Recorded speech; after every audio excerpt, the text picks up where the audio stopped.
আসসালামু আলাইকুম সুপ্রিয় দর্শক, পদ্মা টিভি 24 এর পক্ষ থেকে আপনাদের সবাইকে আন্তরিক প্রীতি এবং শুভেচ্ছা জানাচ্ছি। প্রিয় দর্শক, বৈষম্য বিরোধী প্রেস ক্লাব এপিসি তৃণমূল টক শোতে আমরা আজকে যাকে যুক্ত করছি তিনি হচ্ছেন বাংলাদেশের অন্যতম একজন নন্দিত মুখ, একজন বিশিষ্ট রাজনীতিক, বিশিষ্ট সমাজসেবক, একজন আইনবিদ, শ্রী গোবিন্দচন্দ্র প্রামাণিক আজকের অনুষ্ঠানে আলোচক। প্রিয় দর্শক, অনুষ্ঠানে কিন্তু কোনো প্রশ্ন যদি আপনারা করতে চান তাহলে স্ক্রলে দেখো নম্বর কল করলে আমরা আজকের যিনি একজন রাষ্ট্রের অন্যতম একজন গুরুত্বপূর্ণ দায়িত্বশীল ব্যক্তিত্ব, যিনি একটি সম্প্রদায়কে বা দেশের স্বাধীনতা সার্বভৌমত্ব ভিত্তিক বা দেশের সাম্প্রদায়িক বিষয় নিয়ে অনেক কথা বলেছেন, বিশিষ্ট একজন আলোচক, বিশিষ্ট একজন নন্দিত ব্যক্তিত্ব, যিনি আইন পেশার পাশাপাশি রাষ্ট্রের অনেক গুরুত্বপূর্ণ বিষয় নিয়ে নিজের ভূমিকা রাখেন, আলোচনা করেন এবং প্রতিটি ক্ষেত্রেই যার গুরুত্বপূর্ণ কথা আমাদের দেশের মানুষ পেয়ে থাকেন, সেই বিদগ্ধ ব্যক্তিত্ব জনাব অ্যাডভোকেট শ্রী গোবিন্দচন্দ্র প্রামাণিককে আমরা যুক্ত করছি। দর্শক, আপনারা আমাদের সাথে যুক্ত হন। জি, যারা বাবু দর্শক শ্রোতাদেরকে জানাতেন, দীর্ঘ সময় ধরে আপনি রাজপথে আছেন, এদিকে আপনার কাজপথ তথা আইন পেশা, আবার এদিকে রাজপথ তথা আপনার রাজনীতি আপনি করে যাচ্ছেন। দর্শক শ্রোতাদেরকে জানাতেন জীবনের কোন লক্ষ্য নিয়ে আপনার পথ চলা শুরু হয়েছিল এবং এই যে দেশের মানুষ বা একটি সম্প্রদায় বা স্বাধীনতা সার্বভৌমত্ব প্রতিটি বিষয়কে আপনি কীভাবে ওন করে রাজপথে আসলেন, আপনি যদি দর্শকদেরকে জানাতেন। প্রথমেই সকলকে, আজকে যারা দর্শক এবং শ্রোতা আছেন প্রত্যেককে অনেক অনেক ধন্যবাদ যে আজকে আমাদের এই আলোচনায় আপনারা অংশগ্রহণ করেছেন। তো জীবনের শুরু থেকে বলতে গেলে যেটা বোঝায় যে আমি আমার ধর্মমতে যেটা আমরা ছোটবেলা থেকে শিখেছি সেটা হচ্ছে জননী জন্মভূমিশ্চ স্বর্গাদপি গরীয়সী, যে মাতা, জননী মানে মাতা এবং জন্মভূমি যেটা হচ্ছে আমার ভূমি, এই ভূমি হলো স্বর্গের থেকেও পবিত্র ভূমি। অতএব যেহেতু আমার এই পবিত্র ভূমিতে আমরা এইখান থেকে অন্য মানে খাবার দাবার খাই, এইখানকার জল আমি গ্রহণ করি, এইখানকার বাতাস আমি গ্রহণ করি, অতএব এই ভূমিটাকে পবিত্র রাখা আমার নৈতিক দায়িত্ব, এটাকে বিশুদ্ধ রাখা এবং এটাকে রক্ষা করা এবং এই ভূমিতে যাতে আমরা সবাই মিলেই সুখে শান্তিতে সৌহার্দ্য নিয়ে একসঙ্গে বসবাস করতে পারি, সবার উপরে মানুষত্ব, তার উপরে নেই, এই মনোভাব নিয়ে হচ্ছে আমাদের পথ চলা। কিন্তু এর মাঝে আমরা দেখেছিলাম যে 1971 সালে দেশ স্বাধীন হওয়ার পরে এই আমরা দেখলাম যে প্রচুর হিন্দুদের এবং স্বাধীনতার স্থপতি শেখ মুজিবুর রহমান তিনি প্রথম এনিমি প্রপার্টি চালু করে হিন্দুদের সম্পত্তি মানে দখল করার চেষ্টা করেছে, যে কারণে আমরা তখন থেকেই মনে করেছিলাম যে অন্তত সমাজের একটা অংশ তাদেরকে বৈষম্য রেখে টোটাল সমগ্র জাতিকে উন্নয়ন করা যাবে না। দেহের একটি হাত যদি প্যারালাইসিস হয়ে যায় তাহলে সমগ্র দেহটা ভালো বলা চলে না। তো সেই জন্য আমরা একটা সেক্টর ওয়াইজ যে মাইনরিটি সম্প্রদায়কে যাতে সমাজের সকলের সঙ্গে তাল মিলিয়ে একসঙ্গে চলতে পারে, সেই চিন্তাটা নিয়েই প্রথমে আমি হিন্দু মহাজোট গঠন করি। এখানে ভূখণ্ডের জনগোষ্ঠীর সাম্যের ব্যাপারটি যেটি বললেন যে শুরুতেই স্বাধীনতার পরেই প্রথমেই ভূখণ্ডের যারা একটু নৃগোষ্ঠী আছে বা যাদের সংখ্যা একটু কম, তাদের উপরে যে ভূসম্পত্তি আইনের মাধ্যমে তাদের সম্পত্তি ক্রোক করার যে বিধানটি চালু হলো, সেটি প্রথম আসলে আপনাদেরকে অন্যভাবে ভাবনার জন্য সপ্রস্তুত করলো কিনা, যার কারণে হিন্দু মহাজোটের গুরুত্ব আপনি অনুধাবন করলেন বা করলেন। এই জায়গাটি নিয়ে দীর্ঘ সময় যাবত আপনি দায়িত্ব পালন করে যাচ্ছেন, কি রেজাল্ট এসছে এ পর্যন্ত? আচ্ছা, প্রথমে আমি বলি যে বাংলাদেশ কিন্তু একটা অসাম্প্রদায়িক দেশ। এখানের হিন্দু, মুসলিম, বৌদ্ধ, খ্রিস্টান সাধারণ মানুষ, এদের মধ্যে কোনো ভেদাভেদ নাই, কোনো নাই। আপনি গ্রামে যাবেন, যে একটা গ্রামে যে হিন্দু পরিবার, সে পাশের বাড়িতে মুসলিম পরিবার, সেটা কিন্তু ওই বিদেশির মতো ওয়েস্টার্ন কান্ট্রির মতো নাম ধরে ডাকে না। তাহলে একটু বড় হলেই তাকে হয় কাকা, না হলে তাকে আপনার হচ্ছে চাচা, না হলে চাচি, জ্যাঠা, দাদা, দাদি, মানে এই ধরনের মানে আত্মীয়তার সম্পর্কের কথা। মুসলিমরা যেমন বলছে মাসিমা, কাকিমা, জেঠিমা, দাদা, দাদি, নানা, নানি, এইভাবে মানে প্রত্যেকের সঙ্গে সম্পর্কটা কিন্তু আত্মীয়ের। এখানে কিন্তু ওই প্রতিবেশী সম্পর্কও না। সমস্যা হচ্ছে রাজনৈতিক নেতারা নানাভাবে তাদের সুবিধার জন্য কখন কোন এক গোষ্ঠীকে নিপীড়ন করা যায়, কোন গোষ্ঠীকে মানে দমিয়ে রাখা যায়, এই চেষ্টাটা রয়ে গেছে হচ্ছে রাজনৈতিক নেতাদের মধ্যে। সেই কারণে আমরা চেয়েছিলাম একটা রাজনৈতিক সমাধান হওয়া দরকার। জনগণের সঙ্গে জনগণের সম্পর্ক অত্যন্ত সৌহার্দ্যময় এবং পৃথিবীর একটা, আমি মনে করি একটা দৃষ্টান্তমূলক জায়গা, যেখানে এই ধরনের সম্পর্ক অন্য অনেক দেশেও নাই। তো সেই দিক দিয়ে আমি মনে করি যে শুধুমাত্র রাজনৈতিক যদি সমস্যার সমাধান হতো, তাহলে এটা কিন্তু আমাদের শাস্ত্রের মতে যেটা আছে ওই স্বর্গ, মানে ইসলামী পরিভাষায় বেহেশতের বাগান বলতে যা বোঝায়, এটা বাংলাদেশকেই বোঝায়।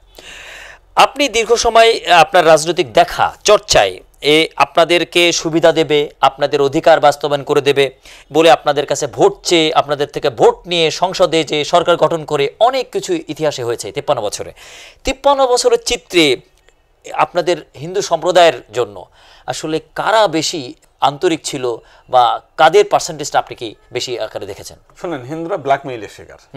এবং প্রথমেই যদি বলা যায় যে এই আওয়ামী লীগ যে দলটাকে হিন্দুরা একচাটিয়া ভোট দেয়, এই দলটার মানে জন্ম ইতিহাস 1955 সালের 21 থেকে 23 অক্টোবর ঢাকার রূপমহল সিনেমা হলে জন্মের দিনেই এই সংগঠনটার বলছে যে হিন্দুদেরকে পার্লামেন্ট থেকে বের করে দিতে হবে। তার কারণে জন্মসূত্রেই সে হচ্ছে হিন্দু বিদ্বেষী, কিন্তু কৌশলগতভাবে হিন্দুদের কিছু নেতা তৈরি করে, তৈরি করার নেতা, তাদের কাছে কিছু ভাতা দিয়ে, কিছু সুযোগ সুবিধা দিয়ে সমগ্র হিন্দু সম্প্রদায়কে জিম্মি করে রেখে, জিম্মি করে তারা এই সুবিধা নিয়েছে। আপনার স্বাধীনতার আগে বলতে গেলে সে 1954 সাল থেকেই হিন্দুদেরকে ক্ষতি করে আসছে। স্বাধীনতার পর থেকে হিন্দুরা একচাটিয়া ভোটও দিচ্ছে এবং হিন্দুদেরই তারা ক্ষতিগ্রস্ত করেছে। যেমন এনিমি প্রপার্টি, বাংলাদেশের রাজাকার, আলবদর, আলসাম যারা বাংলাদেশের স্বাধীনতার বিপক্ষে শত্রু, তাদের সম্পত্তি কিন্তু এনিমি হয়নি। এনিমি হয়েছে শুধুমাত্র হিন্দুদের সম্পত্তি। যারা বাংলাদেশের স্বাধীনতার সপক্ষে শুধু না, যদি ক্ষতির দিক দিয়ে মানে চিন্তা করা হয়, তাহলে বেশিরভাগ যারা বাস্তুচ্যুত, বেশিরভাগ জাতের হিন্দুদের বাড়ি লুটপাট হয়েছে, তারা কিন্তু হিন্দুদের। অথচ ক্ষতিও হয়েছে হিন্দুদের। আবার স্বাধীন হওয়ার পরে সবচাইতে সরকারিভাবে হিন্দুদেরকে ক্ষতি করেছে সেই আওয়ামী লীগ সরকার। পরবর্তীকালে আপনি এই যে গত 15 বছরে আপনার নাসিরনগরে হামলা হয়েছে, আপনার রংপুরে হামলা হয়েছে, যশোরের অভয়নগরে হামলা হয়েছে, চট্টগ্রামের রাউজান, ফটিকছড়ি, কক্সবাজারের রামু, পরিকল্পিতভাবে হিন্দুদের বাড়িঘরে হামলা হয়েছে। কোন সময় নবী রাসূলের বিরুদ্ধে কটূক্তির অভিযোগে, কোরআন অবমাননার অভিযোগে। এবং তার পিছনে আমরা দেখেছি যে প্রত্যেকটির পিছনে ইন্ধন ছিল আওয়ামী লীগের। এবং তারা এই জিনিসটা বিশ্বকে বোঝাতে চায় যে বাংলাদেশ মৌলবাদের দিকে যাচ্ছে, জঙ্গিবাদের দিকে যাচ্ছে। এই যে হিন্দুদের বাড়িঘরে হামলা হচ্ছে, অমুক হচ্ছে, আমাদের ভোট মানুষ দিক আর না দিক, আমাদেরকেই চেয়ারে রাখতে হবে যদি দেশটাকে মৌলবাদী হিসেবে আপনারা দেখতে না চান। যে কারণে তাদের অবৈধ অবস্থানটাকে বৈধ করার জন্য ইচ্ছাকৃতভাবে হিন্দুদের বাড়ি ঘরে হামলা হয়েছে। যে কারণে আপনি দেখবেন যে কোনো হিন্দু বাড়িতে গ্রামে হামলার ঘটনায় কোনো বিচার হয়নি এবং করেনি তারা। আপনি যেটি বলছেন যে এই অবস্থার ক্ষেত্রে তারা নৌকা প্রীতিটা এনেছে বা তারা ভুল বুঝে নৌকার দিকে গেছে বা আওয়ামী লীগকে সাপোর্ট করেছে বা আওয়ামী লীগ তাদেরকে ট্রাম্প কার্ড খেলেছে। এখন এই যে ফ্যাসিজমের পরিবর্তনের পরে আওয়ামী লীগের আসল রূপ পরিগ্রহ, আসল রূপ চরিত্র তো দেশবাসী জানে, হিন্দু সম্প্রদায় জানে, মুসলিম সম্প্রদায় জানে। এবার অতীত যাই হোক, বর্তমানে হিন্দু সম্প্রদায় কি ভাববে, তাদের কাছে মেসেজটা কি পৌঁছেছে, তারা কি ভাবনা ভাবছে এমন অবস্থাতে? আসলে বিষয়টা হয়েছে কি যে সে ফ্যাসিস্ট ঠিক আছে, কিন্তু তার মধ্য দিয়েও তারা কিন্তু প্রচুর অর্থ বিনিয়োগ করে, কিছু নেতা তৈরি করে তারা কিন্তু এদেশের হিন্দু সম্প্রদায়কে এখনো কিন্তু মোহগ্রস্ত করে রাখা। তো সেই হিসেবে এই মোহটাকে ভাঙানো, প্রকৃত বিষয়টাকে তাদের মাথায় ঢুকানোর জন্য অন্য পক্ষ থেকে যে প্রচেষ্টাটা করা দরকার ছিল সেটা কিন্তু করেনি। তো সেই কারণে আমি মনে করি যে এই ফ্যাসিস্টের বিদায় হয়ে গেছে, এরা যেন আর কোনো কালে এই দেশে ফেরত না আসে, এই মানে এবং এই দেশের মাইনরিটিদের ভিকটিম তৈরি করে তারা যেন সুবিধা না নিতে পারে, সেই ব্যাপারে বর্তমান সরকারের এবং দেশে অন্যান্য যে সমস্ত রাজনৈতিক দল আছে তাদের কাছে আমরা আহ্বান জানাই যে তারা যেন এই বিষয়টা নজর দেয়। কারণ মানুষ নিজে নিজে কিছু বুঝতে পারে না, এগুলো বুঝাইতে হয়, তাদের চোখে আঙুল দিয়ে তাদেরকে প্রত্যক্ষভাবে বোঝাতে হয় যে জিনিসটা এখনো হয়নি। এবং অন্যান্য দল যেভাবে হিন্দুদেরকে নেগলেক্ট করে, এই নেগলেক্টের অবস্থান থেকেও মানে উত্তরণ ঘটানো দরকার। আমরা দেখেছি যে বিএনপি একসময় ক্ষমতায় ছিল, সে বিএনপি দুইবার ক্ষমতায় ছিল কিন্তু হিন্দুদেরকে পার্লামেন্টে নিতে চায়নি, তারপরে বিভিন্ন জায়গায় সুযোগ সুবিধা দেয়নি। তো যে কারণে এই জুজুর ভয় আওয়ামী লীগও দেখিয়েছে যে বিএনপি আসলে তোমরা কিছুই পাবা না, আমরা তোমাদেরকে এই সুযোগ দেই, ওই সুযোগ দেই। তো এই হলো বিষয়টা, যে কারণে বিএনপিও যে অবস্থা, এখন তো আবার বিএনপি চেষ্টা করছে আওয়ামী লীগকে মানে তাদের সঙ্গে সম্পর্ক রেখে আবার এসে আসা। এই যে বৈষম্য বিরোধী আন্দোলনে দেশটাকে দ্বিতীয় স্বাধীন হয়ে গেল, কিন্তু এখন বাস্তবতাটা কি আপনি দেখবেন যে প্রত্যেকটি মন্দিরগুলো বিএনপিরা দখল করে নিয়েছে। আপনি রমনা কালী মন্দির দেখেন, দয়াগঞ্জ শিব মন্দির দেখেন, শনি রাখরা দেখেন, অনেক জায়গাতে। তার মানে আপনারা যদি বিএনপি আবার ক্ষমতায় আসে তাতে কিন্তু হিন্দুদের কোনো লাভ হবে না।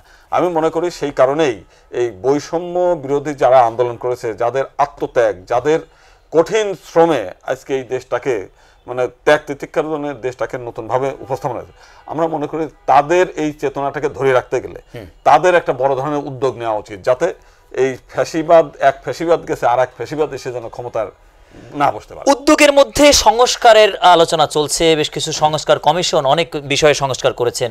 আমাদের নির্বাচন কমিশনের ক্ষেত্রে এই সমস্যার সমাধানটি কি হতে পারে? নির্বাচন কমিশনের আইন সংস্কার করে এখানে আপনাদেরকে মর্যাদার বৃদ্ধির কোনো ব্যবস্থা করা যেতে পারে কিনা? আইনের মাধ্যমে আপনাদের বিরুদ্ধে ষড়যন্ত্রটি হচ্ছে, সেই ষড়যন্ত্র নস্যাৎ করার জন্য কোনো বিষয় আসতে পারে কিনা? অবশ্যই আমি মনে করি যে এখন যে সংস্কার চলছে এখানেও দেখলাম যে খুব তড়িঘড়ি করতেছে। আমি মনে করি এটা কিন্তু তড়িঘড়ির বিষয় না। একটা জিনিস আপনাকে যদি প্রতিষ্ঠা করতে হয় এটা দীর্ঘদিন ধরে গবেষণা করতে হবে, বিভিন্ন মানুষের সাথে মতামত নিতে হবে। এই যে বেঁধে দিলাম 30 দিনের মধ্যে কমিশন জমা দেন, এরা জমা দিল, এইটা না। এটা দেখেন, এই যে বাংলাদেশের মাইনরিটি নিয়ে যে মানে এই খেলা চলছে, ফুটবল খেলা ট্রাম্প কার্ড হিসাবে, ট্রাম্প কার্ড, এইটা চিরস্থায়ীভাবে বন্ধ হতে পারত এবং বিশ্বে বাংলাদেশকে যে জঙ্গিবাদ মৌলবাদ তৈরি করার যে মানে আওয়ামী লীগ কিন্তু সেই ব্যবস্থাটা করে তারা দীর্ঘদিন সুবিধা নিয়েছে, এই সুবিধা নিতে পারতো না যদি সেপারেট ইলেকটোরেট সিস্টেমটা, যেটা একটা বিশ্বনন্দিত ব্যবস্থা, যেখানে বাংলাদেশে কয়েকজন উপজাতি আছে, সেই উপজাতি নেতাদেরকেই মানে কর্মীরাই সদস্যরাই তারা ভোট দিয়ে তাদের নেতা নির্বাচন করতো। তাহলে হয় কি, আওয়ামী লীগ কিংবা অন্যরা বড় রাজনৈতিক দল তাদেরকে ভিকটিম হিসেবে ব্যবহার করতে পারতো না। আবার একই সঙ্গে দেশকে মৌলবাদী বানানোর চেষ্টা হতো না। তো এদিকে একদিকে মাইনরিটিরা তারা নিজস্ব প্রতিনিধি, তারা নিজেরা নিজেদের প্রতিনিধি পাঠাতে পারতো পার্লামেন্টে, উইথ একই সঙ্গে যারা এইদেরকে ব্যবহার করে দেশে এবং বিদেশে সুবিধা নেয়, এই সুবিধা একেবারেই মানে বন্ধ হয়ে যেত যদি সংখ্যা অনুপাতে, বেশি না, যারা যে সংখ্যা সেই সংখ্যা অনুপাতে তাদের পার্লামেন্টের সিট সহ সর্বক্ষেত্রে সিট দিয়ে ভোটটা তাদের ভোটে নির্বাচিত করে দেয়া, তাহলেই কিন্তু এটার স্থায়ী একটা সমাধান হয়, যেটা আর ভবিষ্যতে এই দুষ্ট চক্র এই সুবিধাটা আর নিতে পারে না। ধর্মীয় সংখ্যা অনুপাতে যেই কারিকুলামটি রয়েছে আমাদের রাষ্ট্রে, যে গড়ে বলা হয় 10 ভাগ বা 15 ভাগ, আমরা ধরে নিলাম 10 ভাগ, তাহলে এখানে 10 ভাগ হিন্দু ভোটাররা রয়েছেন।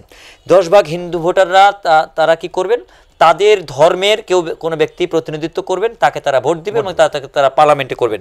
সেক্ষেত্রে এখানে তো 10 ভাগ কোঠার ক্ষেত্রে প্রায় 30টি সংসদীয় আসন বরাদ্দের ব্যাপারটি আসে। এটি মানলে কি সুবিধা, না মানলে কি সুবিধা বলে আপনি মনে করেন? মানলে পরে সুবিধা হচ্ছে যে মাইনরিটিরা স্বস্তি পাচ্ছে যে আমাদের লোক পার্লামেন্টে আছে, আমাদের রাস্তায় মিছিল করার দরকার নেই, আমাদের কথা আমাদের নেতার কাছে বলবো, নেতা পার্লামেন্টে বলবে। তার মানে হিন্দুদের নিয়ে যে রাস্তায় আপনারা দেখছেন 5 তারিখের পরে বিশাল বিশাল সমাবেশ হয়ে গেল, হিন্দুদেরকে ভুল বুঝিয়ে যে আমরা চলে গেছি, আমরা যদি ক্ষমতায় না আসি তোমরা কিন্তু এই দেশে থাকতে পারবে না, তোমাদের বাড়িঘর পুরাই দেবে, তোমাদের মেয়ে বাড়ির থেকে লুট করে নিয়ে চলে যাবে, তোমাদের চাকরি পাবে না, ব্যবসা বাণিজ্য করতে পারবে না, এইটা যে ভুল বুঝানো, এই ভুল বুঝানোটার অবসান করবে। দ্বিতীয়ত হচ্ছে যে মানে এই দেশে যারা ওই যে ভুল বুঝায় তাদেরকে যে রাস্তায় নামানো, এই রাস্তায় নামাতে পারলো না। আর এদিকে যে বাংলাদেশ এই মাইনরিটিদের এই অবস্থাটা নিয়ে আজকে নিউ ইয়র্কে মিছিল করতেছে, আমেরিকা ট্রাম্প এটা নিয়ে কথা বলতেছে, সুবিধা প্রত্যেকে, ট্রাম্পও কিন্তু নির্বাচনের আগে এরকম একটা সুবিধা নিয়ে বলছে যে আমি যদি থাকতাম তাহলে এরকম ঘটনা ঘটতো না। উনি কিন্তু এখন ক্ষমতায়, এটা নিয়ে কিন্তু উনি ভাবতেছে না। এটা নিয়ে ভারতের প্রান্তে প্রান্তে মিছিল মিটিং হয়ে গেল। তাহলে এই ভারত এটা সুবিধা নিতে পারতো না, আওয়ামী লীগ মানে সুবিধা নিতে পারতো না, আমেরিকা সুবিধা নিতে পারতো না, ইউরোপীয় ইউনিয়নে এটা নিয়ে মিছিল মিটিং হতো না। বাংলাদেশের ভাবমূর্তি নষ্ট হচ্ছে তো শুধুমাত্র এই অল্প কয়েকজন মাইনরিটিকে নিয়ে।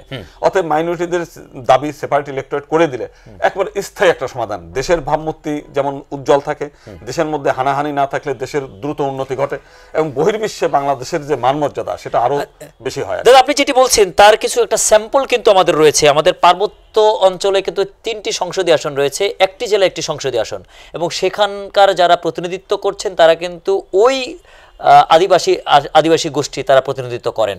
এই জায়গাটা কিন্তু পার্বত্য অঞ্চলটি একেবারে অশান্ত রাখার একটি অন্যরকম ভূমিকা হয়েছে।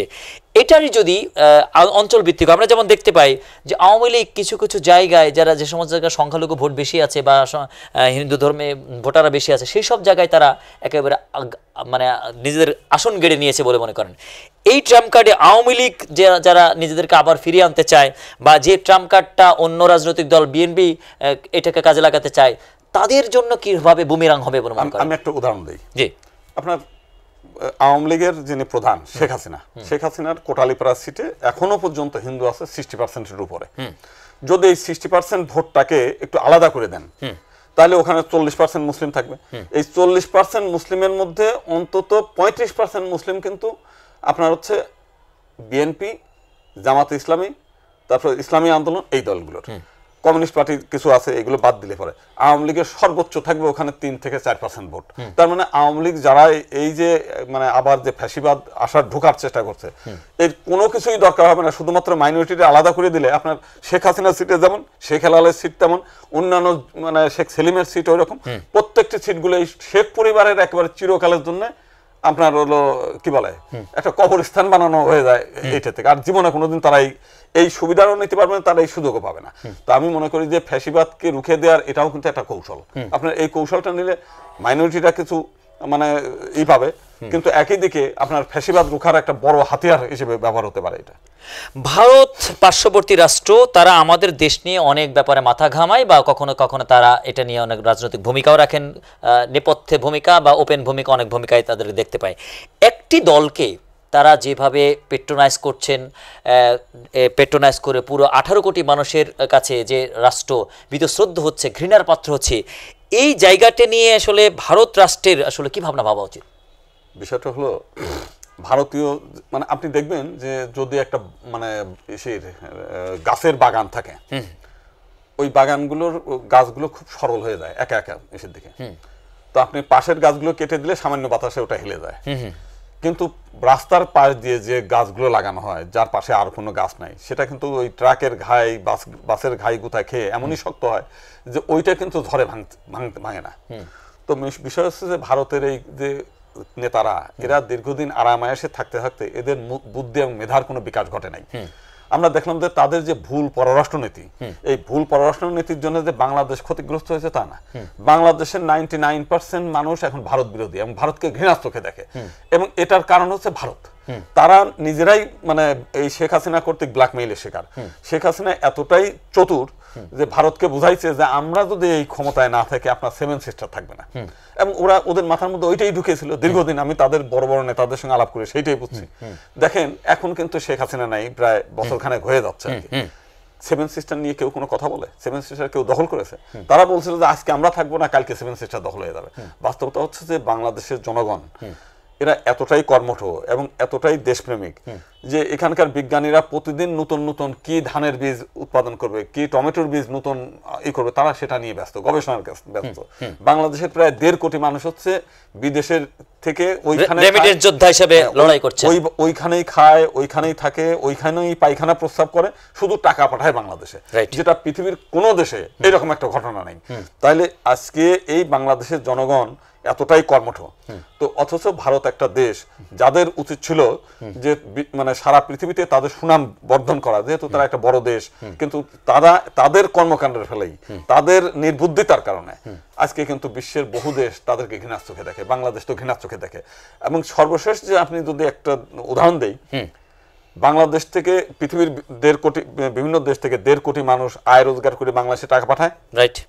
এই টাকা নিয়ে বাংলাদেশের মানুষ ওই ঈদের সময় কেনাকাটা করার জন্য কলকাতায় যায়, চিকিৎসার জন্য হচ্ছে মাদ্রাজে চলে যাচ্ছে।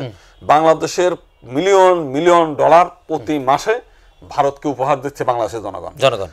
ভারতের শিল্প প্রতিষ্ঠান গড়ে উঠতেছে বাংলাদেশের জনগণের কারণে। আপনি 17 কোটি মানুষ একটা চারটিখানি, এই টাকাগুলো কিন্তু সুখের টাকা, অর্থাৎ তার উদ্দিত টাকা সে কিন্তু ভারতে ফেলে আসছে। এবং এর ফলে কি হয়েছে, যখন ভারতের এই কাঁচামাল রপ্তানি বন্ধ করে দেয়, ভারতের বহু প্রদেশে কৃষকরা আত্মহত্যা করছে। আজকে কলকাতায় আপনি দেখবেন হাহাকার পড়ে গেছে। ওইখানের ধরেন বাংলাদেশের যে 17 কোটি মানুষের মধ্যে যদি 7 কোটি মানুষও কেনে, এই 7 কোটি মানুষের যে খাবার, প্রসাধনী, চিকিৎসা, এই যে তাতে ওখানে একটা শিল্পের যে প্রসার ঘটতেছে, এই শিল্পটা ধস নেমে গেছে। হোটেলগুলো খালি, কোনো লোক নাই, দোকানগুলো খালি, কোনো ক্রেতা নাই। তারপর আপনি এখান থেকে যখন বেনাপোল দিয়ে যাওয়ার পথে আপনি দেখবেন যে সমস্ত মুদ্রা বিনিময়ের যে দোকানগুলো, বাংলাদেশের দিক কিন্তু একটাও নাই, সব কিন্তু ভারতে। মানে ব্যবসার থেকে আরম্ভ করে, লোকবল খাটানো থেকে আরম্ভ করে, শিল্প প্রতিষ্ঠানের অগ্রগতি সবকিছু ভারত বহন করতেছে, মানে সুযোগ নিচ্ছিল। সেই সুযোগটা এমন একটা অবস্থা আছে, একেবারে ধসে পড়ছে। এখন ভারতের মধ্যেই বিক্ষোভ তৈরি হয়ে যাচ্ছে, ভারতের মধ্যেই তৈরি হয়ে গেছে। তার মানে তাদের নির্বুদ্ধিতার ফলে ভারত যেমন অর্থনৈতিকভাবে দুর্বল হয়ে গেছে, ভারতের শিল্প প্রতিষ্ঠানগুলো ধসের দিকে যাচ্ছে, ভারতের কৃষকদের মধ্যে বিদ্রোহ তৈরি হয়ে গেছে। তো সবকিছু মিলে বাংলাদেশের যতটা ক্ষতি হয়েছে তার চাইতে বেশি ক্ষতি হয়েছে কিন্তু ভারত, এবং এটা হয়েছে কিন্তু আমাদের কারণে না, তাদের নির্বুদ্ধিতার কারণে। এই নির্বুদ্ধিতার জায়গায় ভারতীয় গোয়েন্দা সংস্থা, বিশ্বের অন্যতম একজন নন্দিত গোয়েন্দা সংস্থা রিসার্চ ইন্টেলিজেন্স উইং, যে বিশ্ব নন্দিত একটি সংস্থা হিসেবে, তারা এই জায়গায় তাদের কূটনৈতিক বা তাদের গোয়েন্দাগিরির অন্যতম একটা ব্যর্থতার বিষয় দেখা যাচ্ছে কিনা, এদেশের মানুষের পালস না বুঝে, এদেশের মানুষ যাদেরকে ঘৃণা করেছে, বয়কট করেছে, এদেশের মানুষকে খুন করে, হত্যা করে, এদেশের সম্পদ লুট করে যারা ওদেশে গিয়েছে তাদেরকে তারা যা আশ্রয় দিচ্ছে, প্রশ্রয় দিচ্ছে, এবং যা স্থানীয় রাজনীতিতে ব্যাপক প্রভাব ফেলছে।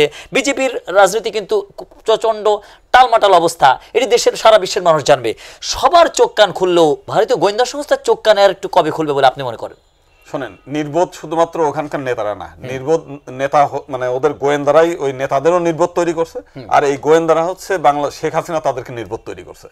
আজকে ভারতের গোয়েন্দাদের এই ব্যাপারে যে পরিমাণ ভূমিকা রাখা উচিত ছিল, আজকে শেখ হাসিনা এই দেশ থেকে পালিয়ে যাবে নির্লজ্জ অবস্থার মতো, ভারতীয় গোয়েন্দারা একটু মানে রিপোর্ট দিতে পারে নাই। আফগানিস্তান থেকে আমেরিকা 3 মাস আগে চলে গেল, তখনও পর্যন্ত তাদের গোয়েন্দারা কিন্তু একটা ভালো রিপোর্ট দিতে পারে নাই যে এখানে মানে একটা এরকম ঘটনা ঘটবে। এমনকি ভারতের তাজ হোটেলে হামলা হয়েছে, ভারতের গোয়েন্দারা ব্যর্থতার পরিচয় দিয়েছে। ভারতের পার্লামেন্টে 3-3 বার করে হামলা হয়ে 3 বার না 2 বার হামলা হয়েছে, তারা কিন্তু ব্যর্থতার পরিচয় দিয়েছে। আমি মনে করি যে ভারতের যে গোয়েন্দা সংস্থার এদের নেতারাও যে পরিমাণ তাদের গোয়েন্দাগিরির জন্য যে সমস্ত বইপত্র পড়া দরকার, আমরা মনে হয় যে ওই গা ভাষায় দিয়ে কোনো মতো তারা চাকরি বাকরি ব্যবসা বাণিজ্য করে খায়, তারা যে গোয়েন্দাদের যে পেশাদারিত্ব সেই পেশাদারিত্ব তাদের মধ্যে নাই। আমি মনে করি গোয়েন্দা ব্যর্থতার কারণেই ভারতের আজকে এই দুরবস্থা। আন্তর্জাতিক রাজনীতিতে ডক্টর মোহাম্মদ ইউনূস এবং জনাব নরেন্দ্র মোদিজি এবং ডক্টর মোহাম্মদ ইউনূসের অবস্থান আপনার জায়গা থেকে আসলে কিভাবে? ট্রাম্প কিন্তু বাংলাদেশ প্রশ্নে মোদির প্রতি দৃষ্টি আকর্ষণ করেছেন এবং বাংলাদেশের অর্থের ব্যাপারে তিনি একটি হাস্যকর কথাও কিন্তু বলেছেন, যেটি খুব চাউর হয়েছে গণমাধ্যমে। এই জায়গাটা নিয়ে ভারত, মোদি এবং ডক্টর মোহাম্মদ ইউনূস সহাবস্থানের ভিত্তিতে আগে কি সুন্দর দিন কাটাইতাম তেমন একটি অবস্থান ভারত বাংলাদেশের প্রতিবেশী বন্ধুত্বের একটি অবস্থানের জন্য আসলে কিভাবে উন্নত করতে পারে? আমি মনে করি দেখেন, ট্রাম্পকে যখন সাংবাদিক প্রশ্ন করছে, ট্রাম্প কিন্তু মূলত এই বাংলাদেশের ব্যাপারগুলো মানে দায় এড়াতে চেয়েছে। কেন এড়াতে চেয়েছে? যে ইউনূস হচ্ছে এমনই একজন বিশ্বনন্দিত মানুষ, এই বিষয়ে তিনি হস্তক্ষেপ করতে চান না। এবং আজকে আমি একটু যুক্ত করে দেই যে ইউনূস সাহেব যদি আজীবনও যদি এই দেশে ক্ষমতায় থাকে, আজকে মালয়েশিয়ার মতো একটি দেশ, একটা পাহাড় পর্বতের দেশ, সেই দেশ ছিল একেবারেই গরিব, আমাদের চেয়ে অনেক গরিব। সেই দেশ মহাতির মোহাম্মদ নামে একজন ব্যক্তির কারণে আজকে বাংলাদেশের মানুষ সেখানে চাকরি করতে যায়, যদিও তিনি নোবেল লরিয়ার্স নন, যদিও তিনি 3-0 ফর্মুলার কোনো বিশেষ আবিষ্কারক নন। আজকে একটু গল্প দিয়ে আমি বলি যে মহাতির মোহাম্মদের চাইতেও বেশি সফল হবে যদি তাকে ঝামেলা না করে, মানে তাকে উপদ্রব না করে ইউনূস সাহেবকে যদি আপনারা কাজ করতে দেন, আমরা যদি কাজ করতে দেই, বাংলাদেশ একটা ধনী রাষ্ট্র হয়ে যাবে 5 বছরের মধ্যে। এটার জন্য বেশি দিন সময় লাগবে না। মালয়েশিয়া পৃথিবীর একসময় পৃথিবীর লোক বাংলাদেশে চাকরি করতে আসতো, মানে বাংলাদেশ এখন আর মানে সেই রকম, এখন তো বাংলাদেশের মানুষ অন্য দেশে চাকরি করতে যায়, দেখবেন আবার এই দেশেই মানুষ চাকরি করতে আসবে। এই ব্যাপারে আমি একটু মানে যুক্ত করি যে অভিজ্ঞতা এবং অনভিজ্ঞতার ব্যাপার। ইউনূস সাহেব এমন একটি প্রতিষ্ঠান তৈরি করেছেন, তিনি খালি হাতে তৈরি করে এখন বিশ্বের মডেল তৈরি করেছেন। এই ব্যাপারে একটা সংস্কৃত গল্প আছে। গল্পটা হলো যে ছোট্ট গল্প, যে দিল্লির থেকে এক ভদ্রলোক হচ্ছে রাজস্থানে গিয়েছিল হচ্ছে ব্যবসা বাণিজ্য করার জন্য, মালামাল নিয়ে রাজস্থানে বিক্রি করছে। তো বিক্রি করে উনি যখন আসার পথে ওইখান থেকে সেই 22টা উঠের প্রত্যেকে উঠে 2 বস্তা করে বালি নিয়ে আসতেছে। তো আবার কিছু লোক রাজস্থান থেকে দিল্লিতে কাজ করতে আসছিল, আসার পথে ওই মানে ফিরে যাচ্ছে। তো মাঝ পথে উভয়ে এক জায়গায় বিশ্রাম নিচ্ছে, যখন ট্রেন ছিল না, বাস ছিল না, সেই আমলে উঠের সময়। তো সেই সময় গল্প করতে করতে ওই শ্রমিকরা জিজ্ঞেস করছে যে আপনি এই যে উটের পিঠে বস্তা ভরে ভরে যখন উট নিয়ে ছাড়বে তখন দেখতেছে, বলছে আমার উঠে একটু এই বস্তাগুলো উঠায় দাও। তা বলছে যে এই বস্তার মধ্যে কি? বলছে বালি। কয় আপনি কি পাগল হইলেন? এই মানে রাজস্থান থেকে কেউ বালি এসে নিয়ে যায়, দিল্লিতে নিয়ে যায়? কয় এখন কি করবো, আমি তো ভালো কিছু পেলাম না যেটা দিল্লি নিয়ে বিক্রি করতে পারবো, তো যে কারণে আমি মানে খালি হাতেই যাব, খালি হাতে যাওয়া চাইতে অন্তত কিছু নিয়ে যাই।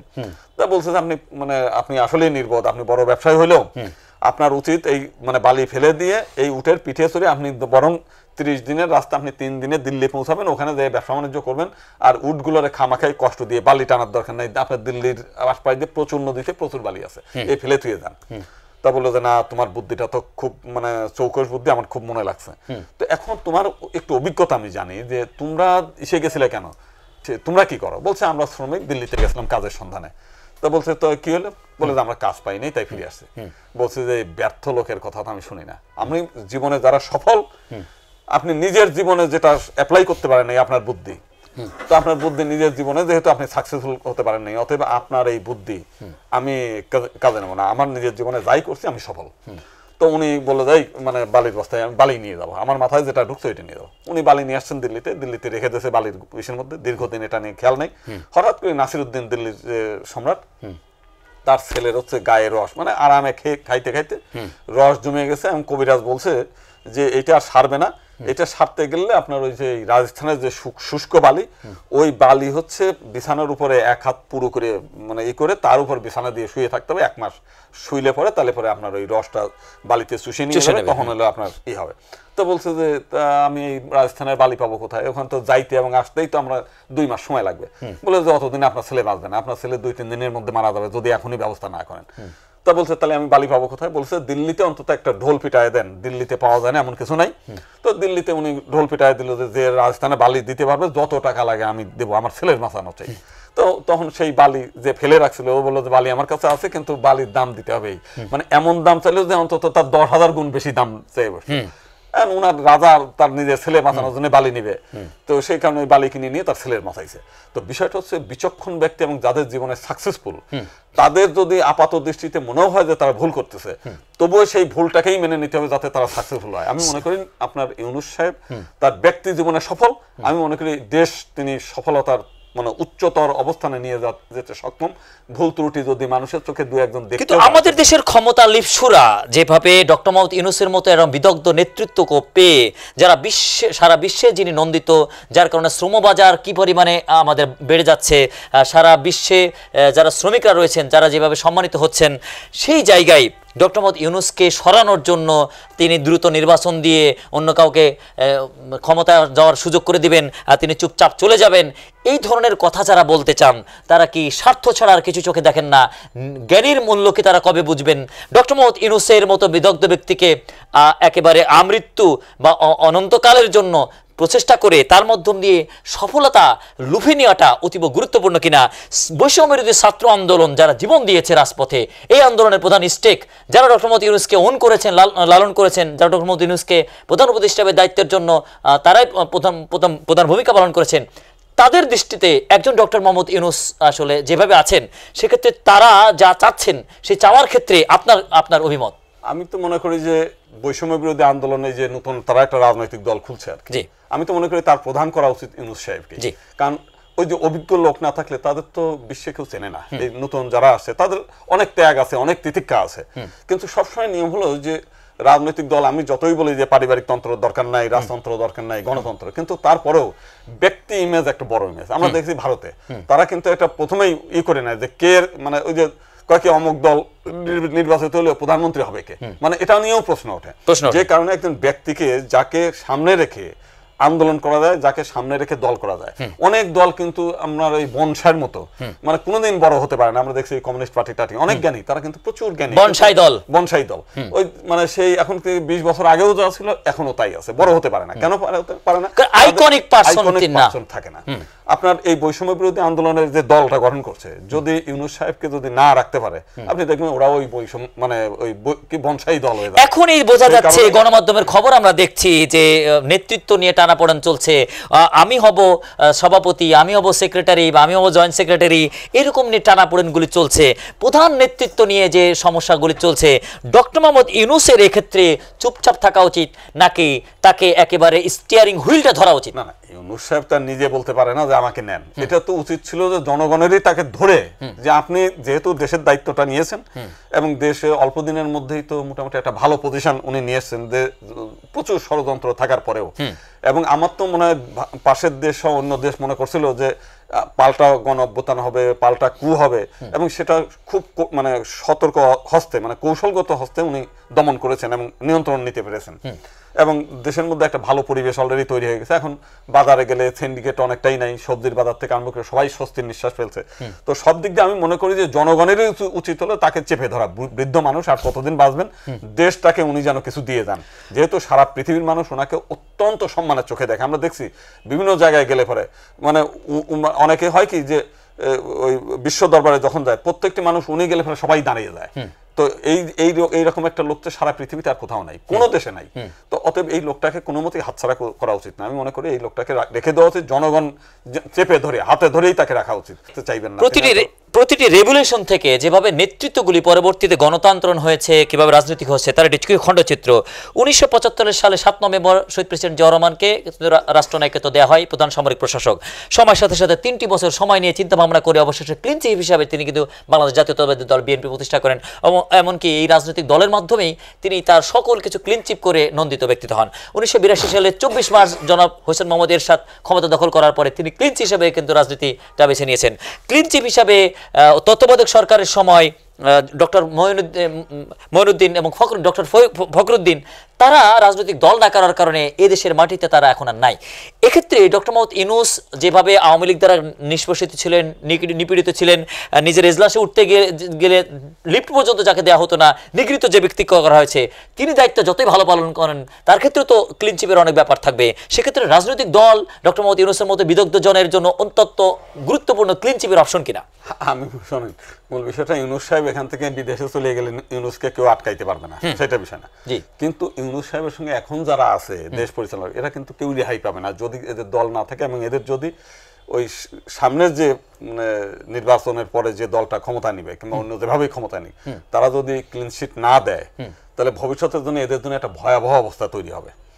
তো ইউনূসের জন্য আমি বিপদ মনে করি এখন যারা ডক্টর মোহাম্মদ ইউনূসকে নাম্বার 1 করতে চায় না, নেতৃত্বে আনতে চায় না, বা তাদের জন্য মহা বিপদ। আপনি তো আওয়ামী লীগের দুঃশাসন দেখেছেন, নিপীড়ন দেখেছেন, তাদের অনেক রাজনৈতিক ইন্টেলিজেন্স প্ল্যানিংও আপনি জানেন। আওয়ামী লীগ যেভাবে বারবার বাসা বাঁধে, নানা ট্রাম্প কার্ড, এই ট্রাম্প কার্ডগুলি আমরা দেখতে পেলাম কদিন আগে বেশ কয়েকজন ছাত্র দনিয়া কলেজে হত্যা করা হলো। যদি টার্গেট কিলিং এর যে চক্রান্তটা আওয়ামী লীগ যদি করে থাকে, সেক্ষেত্রে চরমতম একটা অবস্থা তৈরি হবে কিনা। সেক্ষেত্রে রাজনৈতিক ভারসাম্য তৈরি করা, ক্ষমতার ভারসাম্য তৈরি করার জন্য ছাত্রদের উচিত কিনা ডক্টর মোহাম্মদ ইউনূসকে প্রধান করে রাজনৈতিক দল ঘোষণা করা। দলের নামের ব্যাপারে নানা রকম আলোচনা আসছে, সে বিষয়ে আমি একটা প্রশ্ন রাখছি। এক্ষেত্রে ছাত্ররা একেবারে প্রধান নেতৃত্ব ডক্টর মোহাম্মদ ইউনূস করে, ডক্টর মোহাম্মদ ইউনূস বিদগ্ধ জন বাছাই করে সিনিয়রদেরকে, জ্ঞানীদেরকে দিয়ে কমিটি সাজানোর ব্যাপারটি রেখে, ছাত্রদেরকে ছাত্র কমিটিতে রেখে এবং ছাত্রদেরকে একটু সিনিয়র ছাত্র যারা তাদেরকে যুব কমিটি রেখে, যারা সিনিয়র সিটিজেন তাদেরকে মূল দলে রেখে ভাবে যদি দলটি গঠন করেন, তাহলে সেটি যুক্তিপূর্ণ একটি রাজনৈতিক দল হবে কিনা? আমি মনে করি আপনি যেভাবে বললেন ওইভাবেই হওয়া উচিত। শুধুমাত্র ধরেন তারা একটা রেগুলেশন করে আওয়ামী লীগকে বিদায় করেছে, শেখ হাসিনাকে বিদায় করেছে, এটা একটা মানে সাকসেসফুল। কিন্তু এইটাকে ধরে রাখতে গেলে আপনার সিনিয়র ব্যক্তিদেরকে সাথে রাখতেই হবে, এবং না হলে এরা কোনো মতেই এরা ক্ষমতায় থাকতে পারবে না, এবং ভবিষ্যতে এদের জন্য একটা মানে চরম একটা খারাপ দিক, মানে খারাপ দৃষ্টান্ত তাদের জন্য অপেক্ষা করছে। আমরা যেটা দেখতে পাচ্ছি, ছাত্রদের যারা ছাত্র প্রতিনিধি, তারা যারা ছাত্র তো কেবলমাত্র শেষ হয়েছে, যত ছাত্র সংগঠন বা যুব সংগঠনে থাকতে পারেন তাদেরকে নাকি মূল দলের প্রধান করা হবে এমন কথা বলা শোনা হচ্ছে।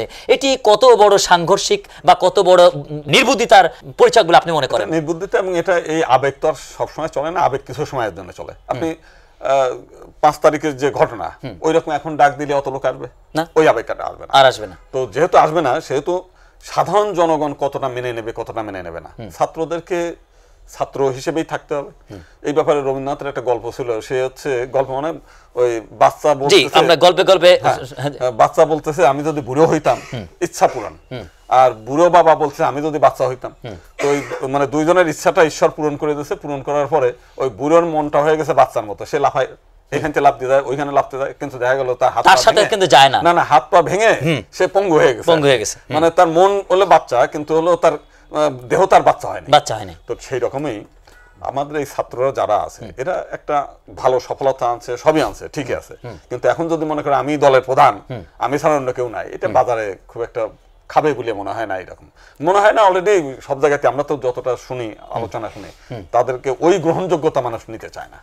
সেক্ষেত্রে ছাত্রদের যে দল, ছাত্র সংগঠনটি রক্তের মধ্য দিয়ে গড়ে উঠেছে, রক্তদানের মাধ্যমে গড়ে উঠেছে, বৈষম্য বিরোধী ছাত্র আন্দোলন, এটি যদি ছাত্রদের সংগঠন থাকে, এই নেতৃত্বে সার্জিস আলমরা বা হাসনাত যারা আছে সেটা যদি ঠিক থাকে, বা এদেরকে একটু সিনিয়র যারা আছে তাদেরকে যদি বৈষম্য বিরোধী যুব আন্দোলন এই সংগঠনটি করে দেওয়া হয়, বা যারা সিনিয়র সিটিজেন যারা এই দল করতে চায়, বৈষম্য বিরোধী নাগরিক আন্দোলন যদি করে দেওয়া হয়, তাহলে দলের নাম চলে আসছে, মূল সংগঠন, ছাত্র সংগঠন, যুব সংগঠন হয়ে যাচ্ছে, যে একই প্যারালাল। আওয়ামী লীগের যেমন ছাত্রলীগ বা যুবলীগ বা আওয়ামী লীগ, বিএনপির যেমন ছাত্র দল, যুব দল বা মূল দল, ছাত্রদের সংগঠনের নাম বৈষম্য বিরোধী ছাত্র আন্দোলন, বৈষম্য বিরোধী যুব আন্দোলন, বৈষম্য বিরোধী নাগরিক আন্দোলন। এইভাবে যদি নামের সেট আপটা হয়, গ্রহণযোগ্য হবে কিনা? এবং সিনিয়র সিটিজেন যারা অভিজ্ঞ যারা আছে তারা মূল দলে থাকবে, আর এরা এই ছাত্রত্ব যাদের শেষ হয়ে যাবে তারা আস্তে আস্তে প্রমোশন পেতে পেতে মূল দলে যাবে। এইভাবে মূল দলের পরিবর্তে ভুল দলের ব্যবস্থা করে তারা যে সিদ্ধান্তটি নিচ্ছে, অত্যন্ত বুমেরাং সিদ্ধান্ত কিনা?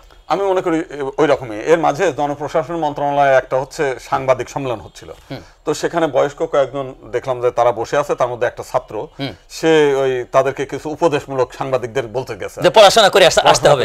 দেখা গেল সমস্ত সাংবাদিকরা ক্ষিপ্ত হয়ে গেছে। তার মানে বিষয়টা কি, ছাত্রদের অবদানটা কেউ অস্বীকার করে না, কিন্তু ছাত্রদের যদি মনে করে যে ওই পণ্ডিতি করতে চায়, এটা কিন্তু সাধারণ জনগণ মেনে নিতে চায় না। তো সেই কারণে আমি মনে করি এটা একটা বুমেরাং হবে যদি তারা নিজেরাই সব পদগুলো দখল করে। আমি মনে করি ইউনূস সহ দেশের যারা জ্ঞানী গুণী পণ্ডিত ব্যক্তি আছে, প্রতিষ্ঠিত ব্যক্তি আছে, সৎ আদর্শ লোক যারা আছে প্রচুর আছে, তাদেরকে সামনে রেখে ওনারাও মানে পদ থাকলো ওনারাও থাকবে, সবকিছু মিলে যদি করে তাহলে পরে একটা ভালো পজিশন হবে, নইলে হবে না। ডক্টর মোহাম্মদ ইউনূসের রাজনৈতিক দল করার গুরুত্বটা আমরা একটু যদি আলোচনা করি, সেটা হচ্ছে ডক্টর মোহাম্মদ ইউনূস যদি দল করেন তাহলে তার নামে যে স্লোগানটি মানুষ দিতে চায়, বা ডক্টর মোহাম্মদ ইউনূসের অনেক গুণ রয়েছে, গুণের যে কীর্তনটা, সেই কীর্তনটার একটা সংস্কৃতি কিন্তু চালু হয়ে যাবে, এবং তিনি যখন মৃত হবার পরে অমর থাকবেন, তার জন্য সারা দেশ যেভাবে আন্দোলিত হবে, যেভাবে তিনি বিদগ্ধ ব্যক্তিজন হবেন, সেই জায়গা থেকে তিনি যদি দলের প্রধান না থাকেন, তিনি একজন সিঙ্গল নোবেল লরিয়ার্স হিসাবে বা সাবেক একজন উপদেষ্টা হিসাবে যদি তিনি প্রয়াত হন, তাহলে তার যে ঐতিহ্য সেটি আসলে সেভাবে সমাদৃত হবে কিনা। ইতিহাসের খাতায়, ইতিহাসের পাতায়, পরম্পরায়, আলোচনায় ডক্টর মোহাম্মদ ইউনূসকে রাজনৈতিক দলের চিফ হওয়াটা অতীব যুক্তিপূর্ণ, গুরুত্বপূর্ণ কিনা। আমি বলি বিষয়টা হচ্ছে যে আপনার মধ্যে অনেক জ্ঞান আছে, রাইট, কিন্তু সেই জ্ঞান যদি বহিঃপ্রকাশ না ঘটে তার কিন্তু 2 পয়সা মূল্য নাই। আপনি আমরা যেখানে বসে আছি, এই মাটির নিচে 10,000 টন সোনা থাকে, এটা কেউ দেখলো না তাহলে কোনো লাভ নাই। সে সময় নিয়ম হলো যে আপনার গুণ যা আছে সেই গুণটার একটা বিকাশ মানুষের মধ্যে এটা ছড়িয়ে দেওয়ার লোক থাকতে হয় সবসময়। আপনি একটা ম্যাচ কাঠি এমনি কাঠির মধ্যেই থাকবে, এইটাকে যতক্ষণ পর্যন্ত আপনি না আগুন লাগাবেন এবং সেটি যখন ছড়ায় না দেবেন ততক্ষণ পর্যন্ত কিন্তু জিরো। তো সেই কারণে ইউনূসের আপনি ইউনূস সাহেবের কথা বলছেন যে তার প্রচার হওয়া দরকার, আমি মনে করি তার প্রচার হওয়ার কোনো দরকার নেই, তিনি এমনিই বিশ্বনন্দিত, কিন্তু তার যে চেতনাটা, এই চেতনাটাকে বাঁচিয়ে রাখার প্রয়োজনে দেশের কল্যাণের জন্য মহাতির মোহাম্মদ আপনার সেই মালয়েশিয়াকে যা দিয়েছে, ওই অবস্থা মহাতির মোহাম্মদ বেঁচে আছে কিন্তু তার এই কাজের কারণে আমরা মনে করি যে সেই ইউনূস সাহেব মানে বেঁচে থাকুক, তিনি এমনিই মানে বিশ্বনন্দিত, কিন্তু তার চেতনাটা যদি এই দেশে থাকে, মানে প্রবাহিত থাকে নিরন্তর, তাহলে এই দেশের কল্যাণের জন্য হলেও তাকে সামনে রাখা উচিত। ডক্টর মোহাম্মদ ইউনূসের কারণে আমরা যে বৈষম্যবিরোধী ছাত্র আন্দোলনের পরে নতুন বাংলাদেশে আমরা যে জিনিসগুলো পেতে পারি, আপনি দেখেন আমাদের দেশের সর্বোচ্চ শিক্ষিত জনগোষ্ঠীগুলি মধ্যে 1% আসলে চাকরি পাচ্ছে, বিসিএস ক্যাডার হতে পারছে বা নন ক্যাডার জব পাচ্ছে, বাকি 99% কিন্তু পড়াশোনা অর্জন করে ব্যর্থতার ঝুলি নিয়ে সে কিন্তু ঘরে ফিরছে। অর্থাৎ রাষ্ট্রের শিক্ষিত জনগোষ্ঠী মনে মনে বসে আড্ডা দিচ্ছে, আর রাষ্ট্রের অর্ধশিক্ষিত, আধাশিক্ষিত, কর্মহীন বা কাজ না জানা ছেলেটি বিদেশে যে রেমিটেন্স যোদ্ধা হচ্ছে, যার কারণে রেমিটেন্সের আয় আসছে কম, সে পরিবারও সফল হচ্ছে কম, রাষ্ট্রের মান সম্মানের জায়গাগুলি রয়েছে। ডক্টর মোহাম্মদ ইউনূসের যে সম্মান রয়েছে বিশ্বে, ডক্টর মোহাম্মদ ইউনূসের যে গ্রহণযোগ্যতা, ডক্টর মোহাম্মদ ইউনূসের রাষ্ট্রের জনগোষ্ঠী যদি, শিক্ষিত জনগোষ্ঠী যদি বিদেশে তারা অ্যাব্রড করে, তারা যদি সেখানে রেমিটেন্স যোদ্ধা হতে পারে, রাষ্ট্র যদি তাদেরকে পেট্রোনাইজ করে, রাষ্ট্র যদি তাদেরকে এ ব্যাপারে সাপোর্ট করে, তাহলে আমাদের রেমিটেন্স খাত থেকে ব্যাপক আকারে রাজস্ব আয় হতে পারে কিনা, যা দ্বারা আমরা আসলে মহাসুখে আসলে সুখী হতে পারি কিনা। দেখেন শেখ হাসিনা একটা ই করছিল যে একটি খামার একটি খামার, কয়টা টাকা দিয়েছে, ছাগল কিনে ফেলছে, সেই ছাগল তো আর পরের সপ্তাহ থেকে টাকা আয় করে না, ফলাফল কি হয়েছে, ওই লোকগুলো কিন্তু আরো দরিদ্র হয়ে গেছে। এইখানে কিন্তু আপনারা চীনটাকে অনুসরণ করতে পারেন, চীনের লোকদেরকে একসময় গাঁজাখোর বলা হতো, এবং আজকে আমরা যে চাইনিজদের যে স্যুপ খাই, চাইনিজরা এতটাই দরিদ্র ছিল যে ঘাস খাইতে খাইতে ঘাসেরই স্যুপ হয়ে গেছে, মানে দেখা গেল যে একজনের খাবার আছে, এখন ওই ফ্যামিলিতে 10 জন লোক, কারণ কি খাবে, শেষ পর্যন্ত ওই একজনের খাবার হচ্ছে বিশাল একটা ড্রামের মধ্যে ঢেলে জল দিয়ে সেটাকে সেদ্ধ করে সেই মানে স্যুপ বানিয়ে শেষ পর্যন্ত মানে সবার পেট পুড়তে হয়েছে আর কি। আজকে কিন্তু এই চীন বিশ্বের একটা ক্ষমতাধর হয়ে গেছে, কারণটা কি, ওনারা একটি বাড়ি একটি খামার না করে একটি বাড়ি একটি শিল্প বানাইছে। আপনার এই যে মোবাইল টোবাইল আমরা যেগুলো ব্যবহার করি, এটা কিন্তু বিশাল কারখানায় তৈরি হয় না, আমরা ওখান থেকে যারা দেখে আসছে তারা বলছে প্রত্যেক বাড়িতেই ক্ষুদ্র ক্ষুদ্র যন্ত্রাংশ তৈরি হয়, ওই যন্ত্রাংশগুলো আবার একজন কিনে নিয়ে এক জায়গায় সেট আপ করে একটা লেবেল লাগাই দিয়ে ওইটা মার্কেটিং করে দিচ্ছে। দরকার হচ্ছে শিল্প বিপ্লব তৈরি করা, প্রত্যেকটি বাড়ি প্রত্যেকটি শিল্প প্রতিষ্ঠান, তাহলে কি শিক্ষিত ছেলেপেলেগুলো মানে সেই একটা কোম্পানির ম্যানেজার হয়ে যাচ্ছে, সেই একটা প্রতিষ্ঠানের ম্যানেজার, মানে প্যান্ট শার্ট পরে মাস্টার ডিগ্রি পাস করে কেউ কাজ করতে চায় না, কৃষি কাজ করতে চাইবে না, কিন্তু একটা শিল্প প্রতিষ্ঠান, আপনার কৃষিটাকেও শিল্প প্রতিষ্ঠান করে ফেলানো যায়। সারা বাংলাদেশে যে পরিমাণ কাঁঠাল উৎপাদন হয় আমরা সেদিন দেখলাম, এই কাঁঠালের যদি এইগুলো চিপস তৈরি করে সেটা কোম্পানির ম্যানেজার হয়ে যায়, তাহলে কিন্তু সে নিজেকে সম্মানিত বোধ করে, অথচ সেই কাঁঠাল কিন্তু ঝুড়িতে মাথায় করে কেউ বিক্রি করতে চাইবে না, কিন্তু বিক্রি করতে খুব স্বাচ্ছন্দ্য বোধ করে।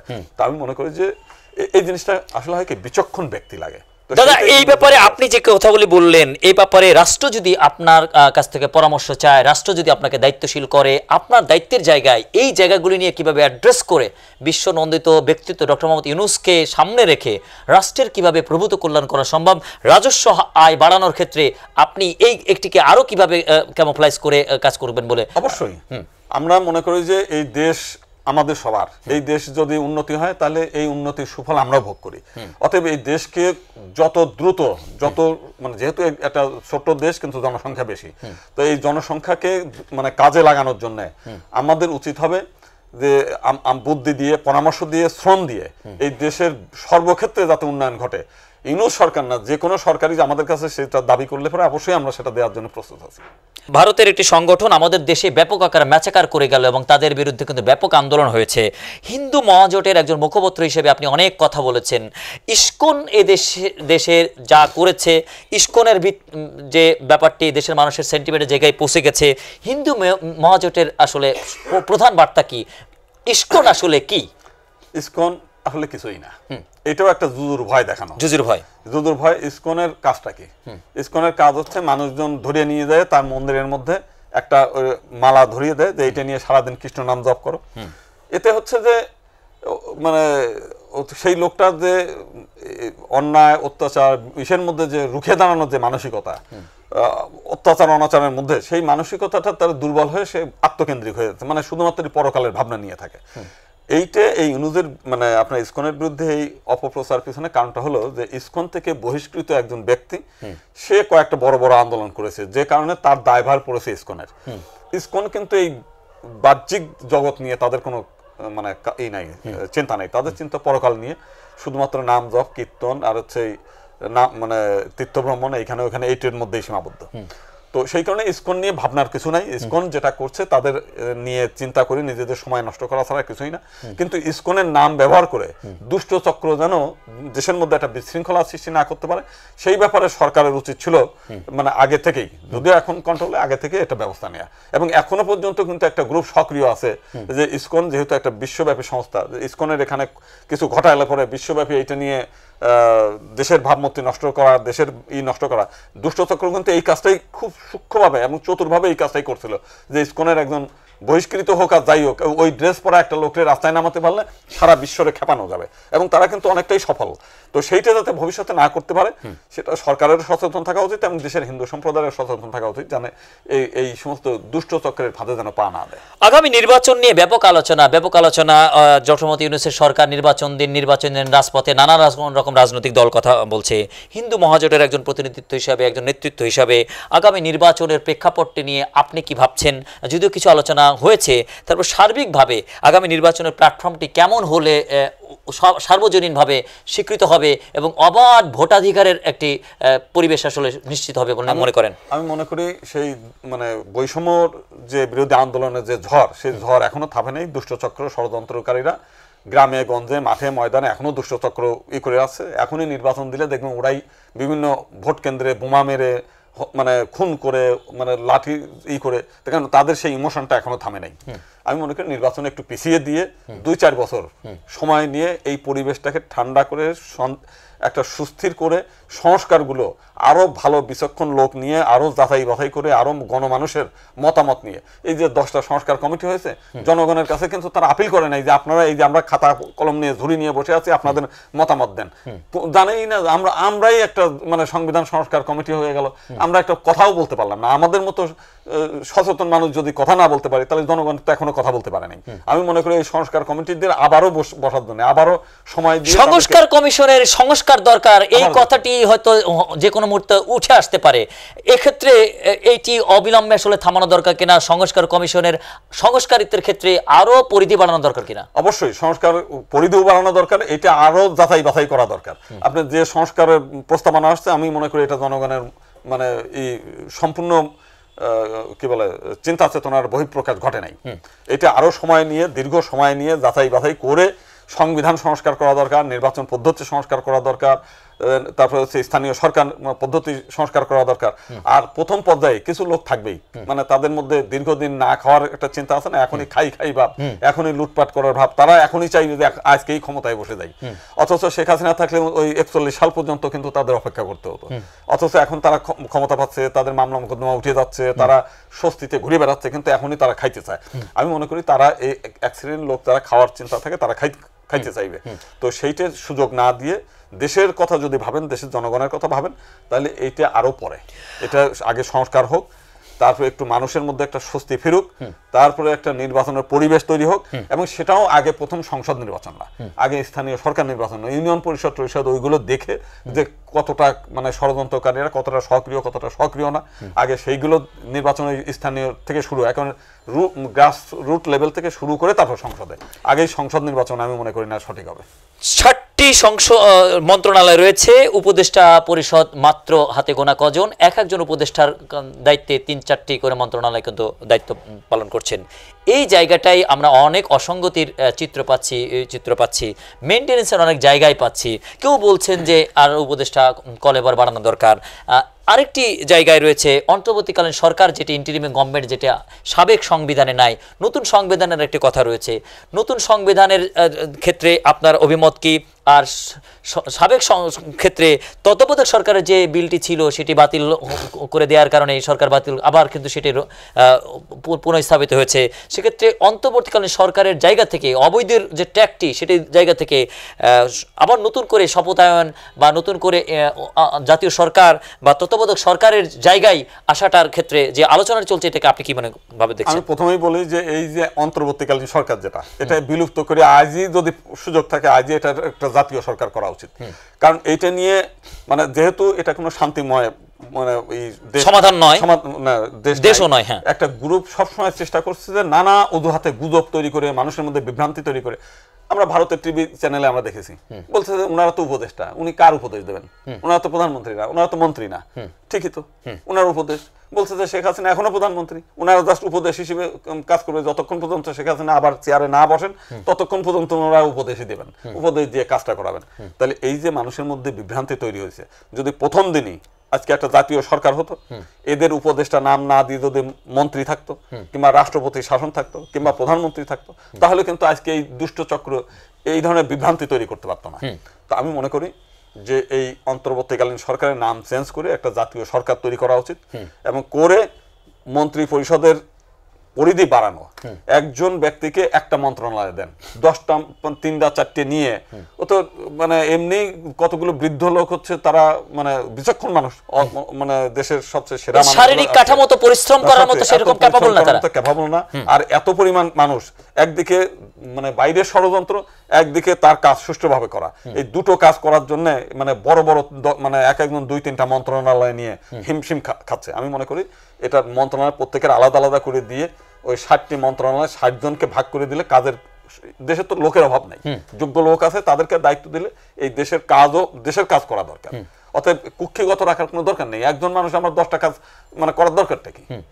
যে কারণে আমি মনে করি এটার পরিধি অবিলম্বে বাড়ানো দরকার, এবং এই নামটাও চেঞ্জ করা দরকার। আমাদের প্রজাতন্ত্রের যে সিভিল প্রশাসন, এই সিভিল প্রশাসন নিয়ে নানা রেগুলেশন হয়ে গেছে, কোঠার বিরুদ্ধে 25-এর জায়গায় 50 চাচ্ছে, আন্তঃক্যাডার দ্বন্দ্ব আছে। এই জায়গাগুলি ভিতরে ভিতরে কিন্তু একটা আত্মদহন পীড়ন হচ্ছে। ডক্টর মোহাম্মদ ইউনূসের সরকারের আমলে এটি যদি সমাধানের ক্ষেত্রে ভূমিকা না রাখা হয়, তাহলে এটি আরো বড় ধরনের বিস্ফোরা হিসাবে পরবর্তী সরকার যেই আসুক তার জন্য সমস্যা করবে কিনা, এই জায়গাটা নিয়ে আসলে একটা নিরসন পরিকল্পনা রাখা দরকার কিনা? অবশ্যই এগুলো মানে এইটা তো যতটা মানে এমনিতে মানুষের মধ্যে একটা বঞ্চনা ছিল, দীর্ঘদিন অনেকেই বঞ্চিত ছিল, পদবঞ্চিত, ওএসডি রাখা হয়েছিল, তো তারা যখন বসতে চায়, যারা আবার বসে আছে তারা ক্ষিপ্ত হয়ে যাচ্ছে, মানে এইভাবে নানাভাবে হচ্ছে। তো সেই কারণেই এই ক্ষোভটা প্রশমন করার জন্যও আপনাকে ইউনূস সরকারকে আরো একটু সময় দেওয়া দরকার, যাতে এই প্রশমন না হলেও কিন্তু আপনার নির্বাচনে এরাই কিন্তু বিট্রে করবে আপনার বিভিন্ন জায়গা থেকে, কারণ এই সচিবরা এরাই তো ডিসি আছে, সেই আগের নির্বাচন যারা নির্বাচন করে রাখে মানে নিয়োগ দিয়ে গেছে। তো নতুন লোক নিয়োগ দিয়ে তাদেরকে একটা ভালো মানুষকে, নিরপেক্ষ লোকদেরকে দিয়ে যদি আপনি প্রশাসন ঢেলে না সাজান, তাহলে তো আপনার নির্বাচন যারা করবে তারা কারা করবে? ওই শেখ হাসিনার লোকই তো এখন সব জায়গায়। তো অতএব আপনাকে এখন নির্বাচন দিলে তো সমস্ত জায়গায় গ্যাঞ্জাম বাধাই দিবে তারা। তো সেই কারণে আমি মনে করি যে এই যারা প্রশাসন ক্যাডারে আছে তাদেরকে এখনই ধীরে ধীরে ধীরে ধীরে একবারে না, ধীরে ধীরে এটাকে ঢেলে সাজিয়ে নিরপেক্ষ একটা সরকার ব্যবস্থা এনে তারপরে যেন নির্বাচন হয়। এটা কিন্তু এই নির্বাচনের কথাটাই আসলো আরেকবার। দাদা, আপনি শুরুতে কিন্তু বলেছেন যে দেশপ্রেম আপনাদের ধর্মের স্বর্গে যাওয়ার মতো। একজন গোবিন্দ পরামানিক দেশটাকে আসলে কিভাবে দেখতে চান? দেশের একজন দায়িত্বশীল পদে যদি আপনি থাকেন, তাহলে আপনার কাছে দেশটি কেমনভাবে আপনি পরিচালনা করবেন মনে করেন? আর রাজনৈতিক অঙ্গনে আপনি যেহেতু একটি নীতি, একটি আদর্শ বিলং করছেন বা আপনি একটা প্রতিনিধিত্ব করছেন, সেই জায়গা থেকে একজন গোবিন্দ পরামানিকের কাছে 18 কোটি জনগণ আসলে কি এক্সপেক্ট করে? শোনেন, আমি প্রথমেই বলছি যে আমাদের ধর্মশাস্ত্র মতে জননী জন্মভূমিষ্ঠ স্বর্গাদপি গরিয়সী। আমরা চাইবো যে এই দেশটাই স্বর্গে পরিণত করা, যাতে মানুষ এই ভূমি ছেড়ে ওই স্বর্গে যাওয়ারও চিন্তা না করে, এমন ভাবে একটা দেশ তৈরি করা দরকার। এটা দুটো জিনিস, দুষ্টের দমন এবং শিষ্টের পালন। আজকে দুষ্ট লোকগুলো যেভাবে লাফালাফি করে, এদের প্রতি যে পরিমাণ কঠোর হওয়া দরকার ছিল আমাদের স্বরাষ্ট্র, আমি মনে করি আমাদের এই সরকার ওই পরিমাণ কঠোর না, যে কারণে তারা আজকে ফেসবুকে যে গুজব ছড়ায় তাদের, এদেরকে একটা ফেসবুক মনিটরিং গ্রুপ দরকার ছিল, যারা এই গালাগালি পারে সমালোচনা করেন, আপনি গঠনমূলক সমালোচনা করেন, আপনি উপদেশ দেন, এইটা না করলে এইটা করা দরকার ছিল। ইচ্ছাকৃতভাবে গালাগালি করা, ইচ্ছাকৃতভাবে গুজব তৈরি করা, ইচ্ছাকৃতভাবে জনগণের মধ্যে বিভেদ তৈরি করা, বিশৃঙ্খল তৈরি করা, এইগুলো যারা করছে, গ্রুপিং তৈরি করছে, এইগুলোকে তো কঠোর হস্তে দমন করা উচিত ছিল, কিন্তু আমরা সেই জিনিসগুলো দেখি না। তো আমি মনে করি, যদি আমার ক্ষেত্রে যদি বলেন, এই দেশ আমাদের, এই ভূমিতেই আমরা থাকতে চাই, এই ভূমির জল মানে এইখানকার জল আমরা খাই, পান করি, এইখানকার ফসল, এই মাটির যে ফসল সেটা আমরা খাই, এইখানকার যে বাতাস, সেই বাতাস দিয়ে আমরা নিঃশ্বাস নেই। অতএব এই বাতাসকে আমরা শুদ্ধ রাখতে চাই, এই জলটাকে শুদ্ধ রাখতে চাই, এখানকার খাবার শুদ্ধ রাখতে চাই, এই দেশটাকে ভালো রাখতে চাই, ভবিষ্যৎ প্রজন্মের জন্য যেন একটা শান্তিপূর্ণ স্বর্গীয় সুবাতাস যেন বয়, সেই ব্যবস্থা আমরা করতে চাই। দর্শক শ্রোতা যারা রয়েছেন, যারা আমাদের আলোচনা দেখছেন, তরুণমতি রয়েছেন, বিদগ্ধজন রয়েছেন, রাষ্ট্রের সিনিয়র সিটিজেন রয়েছেন, সর্বক্ষেত্রে বিজ্ঞজন যারা রয়েছেন, তাদের কাছে আপনার এক নজরে আসলে কি বার্তা? এক নজরে বার্তা হচ্ছে, এই দুষ্ট চক্র যারা হচ্ছে ক্ষমতালোভী, যারা অতীতে ক্ষমতা নিয়ে দেশের জনগণ মানে শোষণ করেছে, বঞ্চনা করেছে, এই সমস্ত লোকদের যেন আর কোনোদিনও কেউ ক্ষমতায় না দেখতে চায়, সে যতই থাক। আর ওই আমরা চাই যে এই দেশ আপনার আমার সবার, এই দেশটাকে আপনি বেহেশত বলেন, আমি স্বর্গ বলি, যেটাই বলি, আমরা সবাই মিলে এই দেশটাকে যদি স্বর্গের মতো সাজাতে চাই, তাহলে যদি সাজাতে পারি, তাহলে আমাদের পরবর্তী প্রজন্ম যারা আছে, আমরাও এর সুফল ভোগ করবো, পরবর্তী প্রজন্মও সুফল ভোগ করবে, এবং বংশ আমরাই তো শেষ না, আমার পরে আমার ছেলেরা, তারপরে নাতিরা, আমরা তাদের জন্য একটা সুন্দর একটি দেশ রেখে যেতে চাই, যাতে ওই ব্রিটিশরা ইবনে বতুতা যেমন এসে বাংলা বলতো যে, কোন একজন বিদেশি পর্যটক বলছিল যে বাংলাদেশে ঢোকার 1000টা পথ আছে, কিন্তু বেরোনোর একটা পথ নাই। তার মানে বাংলাদেশে ঢুকলে আর কেউ এই দেশ ছেড়ে যেতে পারতো না, যেতে চাইতো না। আমরা চাই যে ভবিষ্যৎ সেই রকম একটি দেশ আবার পুনঃস্থাপন, আমাদের সবার উচিত সেই রকম একটা প্রতিষ্ঠান করে তোলা, সেই রকম একটি দেশ তৈরি করা। জি দাদা, আপনাকে আমার সাথে যুক্ত থাকার জন্য ধন্যবাদ জানাচ্ছি। প্রিয় দর্শক, এত যুক্ত ছিলেন একজন অন্যতম বিদগ্ধ জন, যিনি রাষ্ট্র, জনগণ এবং একটি মাইনরিটি সম্প্রদায়ের প্রতিনিধিত্ব করার ক্ষেত্রে নীতি নৈতিকতার অনেক কথা বলেছেন। কোরআন শরীফের একটি আয়াত, যে লাকুম দিন হুকুম অলিয়া দিন, তোমার দিন তোমার জন্য, আমার দিন আমার জন্য, অর্থাৎ হিন্দুরা হিন্দুদের মতো ধর্মকর্ম করবে, মুসলিমরা মুসলিমদের মতো ধর্মকর্ম করবে, বা অন্যান্য ধর্মাবলম্বীর যারা তারা ধর্মকর্ম করবে।